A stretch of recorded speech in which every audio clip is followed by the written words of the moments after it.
6.5 കോടിയോളം രൂപയുടെ മണൽ കൊള്ള. CPM ഭരിക്കുന്ന മലപ്പട്ടം പഞ്ചായത്തിലെ 23 പേർക്കെതിരെ കുറ്റപത്രം.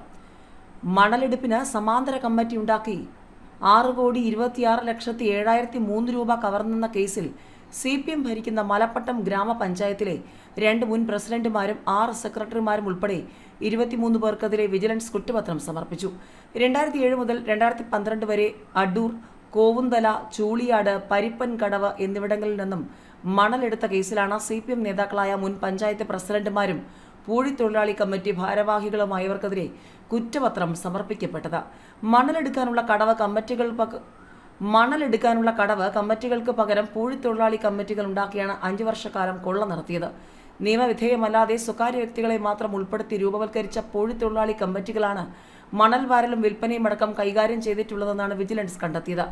മലപ്പട്ടം സർവീസ് സഹകരണ ബാങ്കിൽ അനധികൃത പൂഴിത്തൊഴിലാളി കമ്മിറ്റി തുറന്ന 4 അക്കൗണ്ടുകളിലായി 8,33,18,974 രൂപയാണ് എത്തിയത്.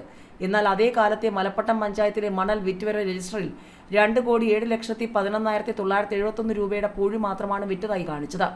അനധികൃത പൂഴിത്തൊഴിലാളി കമ്മിറ്റികൾ വഴി മണൽ വിറ്റ് 6,26,07,003 രൂപയുടെ നഷ്ടം പഞ്ചായത്തിനും സർക്കാരിനും വരുത്തിവെച്ചതും പ്രതികൾ പരസ്പരം അന്യായമായ നേട്ടമുണ്ടാക്കിയെന്നും കുറ്റപത്രത്തിൽ പറയുന്നു. മണൽ വിൽപ്പനയുടെ മറവിൽ തുടർച്ചയായി നിയമലംഘനങ്ങൾ നടക്കുന്നതായി അറിഞ്ഞിട്ടും സെക്രട്ടറിമാരും പഞ്ചായത്ത് പ്രസിഡന്റുമാരും ക്ലർക്കുമാരും കടവ് വാച്ച്മാൻമാരും അനധികൃത പൂഴിത്തൊഴിലാളി കമ്മിറ്റിയുടെ ഭാരവാഹികളും ഗൂഢാലോചന നടത്തി മണൽ കടവുകളിൽ നിന്നും നിയമവിരുദ്ധമായി ശേഖരിച്ച് മണൽ വിൽക്കാൻ അവസരമുണ്ടാക്കിയെന്നും ഉദ്യോഗസ്ഥർ അവരുടെ ചുമതല നിർവഹിച്ചില്ലെന്നും വിജിലൻസ് DYSP ബാബു പെരിങ്ങത്ത് സമർപ്പിച്ച കുറ്റപത്രം ചൂണ്ടിക്കാണിക്കുന്നു. മണലെടുപ്പിന് സമാന്തര കമ്മിറ്റി ഉണ്ടാക്കി കോടികൾ കവർന്നെന്ന കേസിൽ കേരള നദീതീര സംരക്ഷണ നിയമവും മണൽവാരൽ നിയന്ത്രണ ചട്ടവും അട്ടിമറിച്ചാണ് മലപ്പുറത്തെ CPM നേതാക്കൾ കൊള്ള നടത്തിയതെന്ന് വിജിലൻസ് കുറ്റപത്രം വ്യക്തമാക്കുന്നു. 2002 നിയമപ്രകാരം ഗ്രാമപഞ്ചായത്തുകളുടെ പരിധിയിലെ പുഴകളിൽ നിന്നും മണൽ വില നിശ്ചയിച്ച് നൽകുന്നതിനുള്ള അധികാരം അതത് പഞ്ചായത്തുകൾക്കാണ്.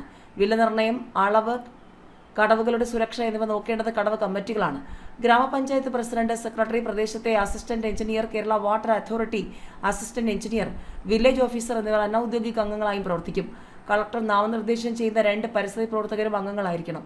ഗ്രാമപഞ്ചായത്ത് പ്രസിഡന്റ് കടവ് കമ്മിറ്റിയുടെ ചെയർമാനായും സെക്രട്ടറി കൺവീനറായും പ്രവർത്തിക്കണമെന്നും ചട്ടത്തിൽ പറയുന്നുണ്ട്. എന്നാൽ 2007 മുതൽ 2012 വരെയുള്ള കാലഘട്ടത്തിൽ മലപ്പട്ടം പഞ്ചായത്തിലെ അടൂർ, കോവുന്തല, ചൂളിയാട്, പരിപ്പൻകടവ് എന്നിവിടങ്ങളിൽ നിന്നും മണലെടുക്കുന്നതിന് കടവ് കമ്മിറ്റികൾ എന്ന ഔദ്യോഗിക സംവിധാനത്തെ ദുരുപയോഗം ചെയ്തു. സമാന്തരവും നിയമവിധേയവുമല്ലാത്തതും സ്വകാര്യ വ്യക്തികളെ മാത്രം ഉൾപ്പെടുത്തി രൂപവൽക്കരിച്ച അനധികൃത പൂഴിത്തൊഴിലാളി കമ്മിറ്റികളാണ് മണൽ വാരലും വിൽപ്പനയും അടക്കം ചെയ്തത്.